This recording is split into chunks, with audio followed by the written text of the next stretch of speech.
Hey everybody.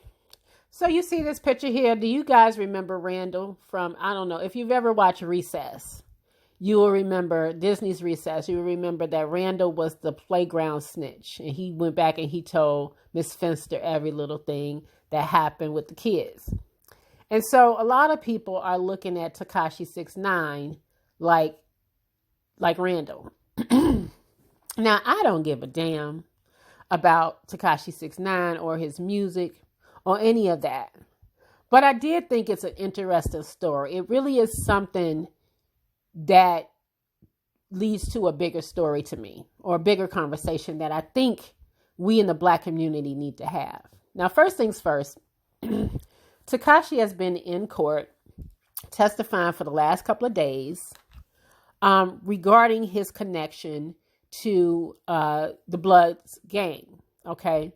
He was brought up on RICO charges, racketeering, of course, and that he was actually using the money that he was making as this fake internet gangster and rapper to fund this organization. And then when they were all pretty much brought up on charges, he decided, well, I want to lessen my time, so I'm going to tell it all. And a lot of people are having a problem with that. Okay. Now, I started noticing Tekashi 6ix9ine a bit over a year ago. It was well over a year ago. He just became this huge internet troll. Of course, you knew the colorful hair. DJ Academics basically gave him a platform in which to be a clown, and the clown took off. People actually started believing this fool. And the more fame he got off the internet, the crazier it became. I remember when he tried to come here, he was trolling some actual gang members here in the city of Chicago. And he attempted to pretend like he was coming here. He came here. It was like, oh yeah, I'll go on O Block. Now, you have to understand something about the South Side. It's very territorial. We got a lot of gang wars happening in the city of Chicago. He decided he wanted to troll over there on the South Side and pretended like he went over there on the block, when in actuality, you could hear the birds chirping in the background. He was faking. All right. So he was basically a big fake. Okay. He wanted to pretend like he was about that life. And now the life has caught up with him, because now he's in the jail facing life at this point. So what does a fake internet gangster do? Well, a fake internet gangster, he does the crime with them, with the people that he was with. They all do the crime. But because he don't want as much time and he really ain't about that life, he decides he wants to call names and name names and tell on other people so that his charges are reduced. And that's why people are calling him a snitch and they're calling him a rat. Now, in my opinion, listen, if you ain't about that life, then don't get wrapped up in it. Because people take this stuff pretty seriously when it comes to this whole no snitching culture and all this other BS. And to me, it is BS, and I'll talk about it in a minute. But there are people out here that take that very serious.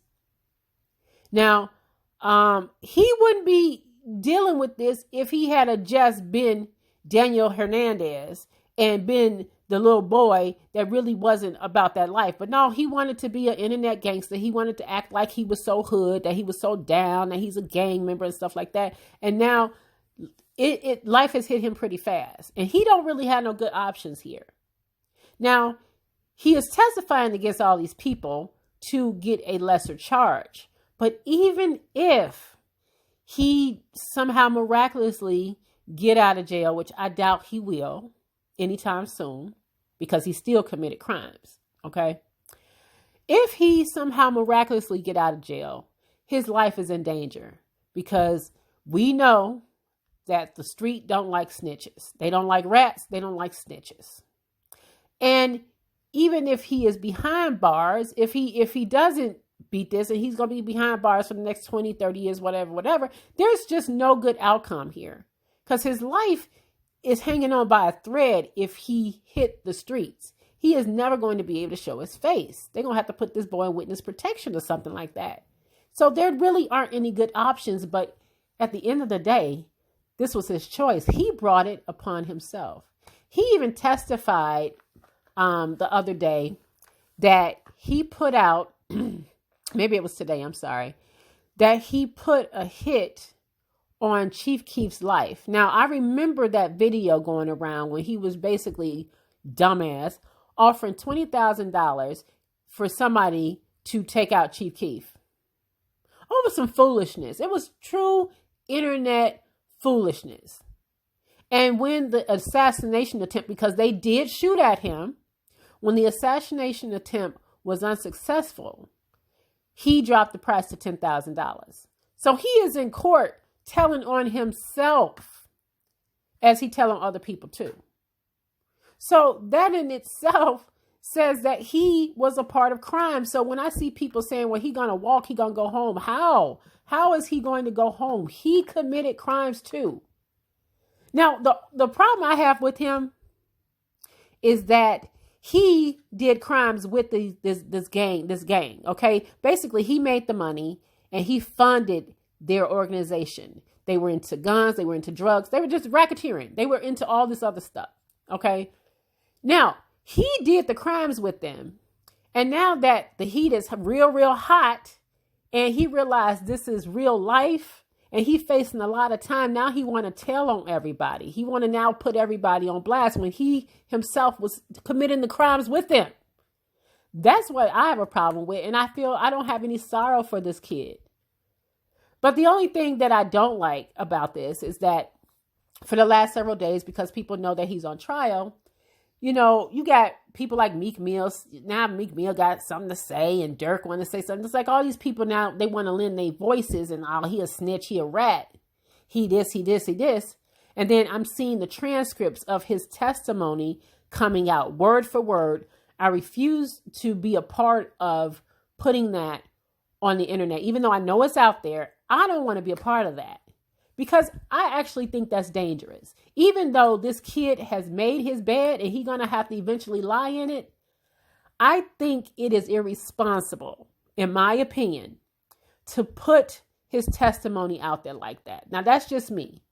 All right. They telling everybody where the court is. I mean, that's public knowledge, but the word for word, you don't usually see that often when it comes to these kind of trials. But now it's just like he just telling, he telling on everybody and they're putting out his testimony. And me personally, I just find that irresponsible to see some of these news outlets like the Shade Room and all this stuff. Well, I won't even call them a news outlet, but people are putting that information out there. And I just think that's irresponsible because, again, this kid, he got a bullet waiting for him. I mean, I hate to put it that bluntly, but somebody gonna get him if he get out. Somebody is going to get him. There really aren't any good options for this kid. It just isn't. But then I think about this. Now, this boy is facing anywhere from 5 years to life. Okay. And he was looking at life unless he testified against the others. And here's where I have a problem with people that want to call him a snitch and say, oh, he's snitching, snitching, whatever. F the snitching. Because first things first, the people that he is actually testifying against, some of these people, they actually put a hit out against his life. They were trying to kill him. They had, if you remember, some of you guys may remember, they kidnapped him, robbed him. They were trying to kill him. They turned on him. And so I'll be damned if I'm going to go and spend 50 years of my life in jail for people that tried to kill me. So when it comes to that snitching mess, I look at all these so-called fake internet thugs that want to call him a rat and call him a snitch. All right. Even though I think he a whole clown. I really do. But if given the situation, they too would probably be singing like a canary, singing like a bird if they were facing 50 to life. Because listen, I ain't about to go do life for nobody, especially somebody that tried to kill me. And you telling me I should go and sit in jail for 50 years so that the people in the neighborhood will respect me and they wouldn't call me a snitch. Now, first things first, if he would have kept himself out of this mess, he wouldn't have to be called a snitch and he wouldn't be in this situation in the first place. It's like, don't do the crime if you can't do the time and the consequences that go with it. But here we are. But even in the same breath, I'm not going to go sit for the next 50 years in the jail cell so that people won't call me a snitch. You out your rabbit ass mind. I'm sorry, but no, I'm not going to do that. And furthermore, I just feel like this whole snitching thing with the Black community is antiquated. We have to really rethink this whole snitching stuff. It's crazy to me. Don't nobody want to say nothing when something happened. Don't nobody want to speak on something. They want to call this boy a rat. He a snitch, he a rat, he a snitch, he a snake, blah, blah, blah, blah, blah. Okay, maybe all of that is true. But at the end of the day, I myself would not be sitting in jail for the next 50 years because y'all don't want me to say nothing about who was doing the stuff. Now, the thing about him is, like I said, he was doing the crimes too. And so that's why it makes it a little tricky because he himself was a part of it. And now he want to tell on everybody else. But I'll be damned if I sit in jail for 50 years over somebody that actually attempted to kill me. You out your damn mind. You must be crazy. Whatever. So the Black community, we got to talk about this whole snitching thing. I just think it's stupid. I do. All these people out here want to call him a snitch, but I bet you any kind of money, if your family member was gunned down somewhere, your ass would be on TV talking about, y'all, if y'all have any information, if you know anything, please speak up, please say something. You can't have it both ways. We always want to have it both ways and we cannot. All right.